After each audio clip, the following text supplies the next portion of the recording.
তারপর প্রথম সিংহার ফুৎকার পরে পদার্থে একত্রিত হয়ে যাওয়ার পরে তারা পৃথিবীতে এমন এমন জায়গায় পতিত হবে যে মানুষকে যেই জায়গার মাটির থেকে সৃষ্টি করা হয়েছে প্রত্যেকটা মানুষকে ওই জায়গাতেই তাকে সিংহের ফুৎকারের মাধ্যমে ঘুরে ওখানে এসে পতিত হবে। এটা বিরাট ক্ষুদ্র। এই জন্য এই বিষয়গুলো বোঝার ব্যাপার আছে। আপনারা দেখেন এই আধুনিক বিশ্বে একটা গোরস্থানে একটা কবরকে 18 মাসে বেশি রাখা হয় না। এটা আপনারা মোবাইলে সার্চ করলেও দেখতে পারবেন। তো 18 মাস পরে ওই লাশটাকে সেখান থেকে তোলা হয়, মানে তার কবরটাকে সমান করে দেওয়া হয়। কি প্রক্রিয়া তারা করে সেটা তাদেরই ব্যাপার, কিন্তু কবরটা রাখা হয় না।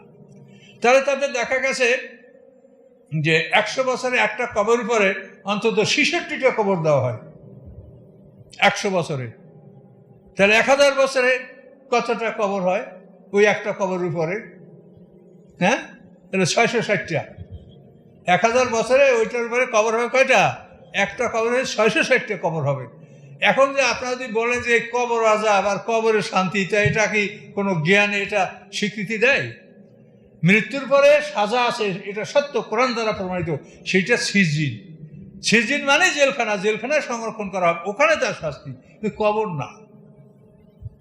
যেহেতু এটা সম্পূর্ণ অসম্ভব কথা আপনি বলতে পারছেন। কবরে একটা মানুষকে জিন্দা করা সম্ভব না। তার কারণ এই যে আমাদের মধ্যে নফস এবং রুহু আছে, আমাদের এই বডিটা ফিট আছে বলেই নফস রুহু আছে, কিন্তু এই বডি যদি পছন্দ হয় তাহলে নফস রুহু এখানে সংযোগ হবে? বলেন, নফস রুহুর সংযোগ হবে পচা দেহে?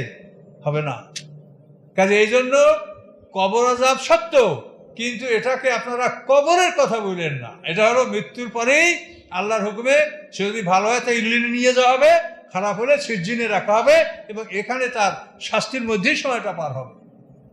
কাজে শাস্তি আছে, কবর আযাব ঠিক, কিন্তু মুসলমানরা কবরে যায় এই জন্য কবর আযাব বলা হয়, কিন্তু অন্যান্য জাতিরা কবরে যায় না।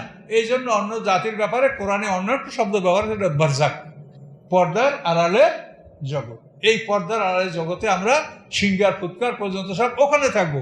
সিংহার ফুৎকার পরে আমরা মাঠে আমাদের নূতনভাবে প্রক্রিয়া শুরু হবে।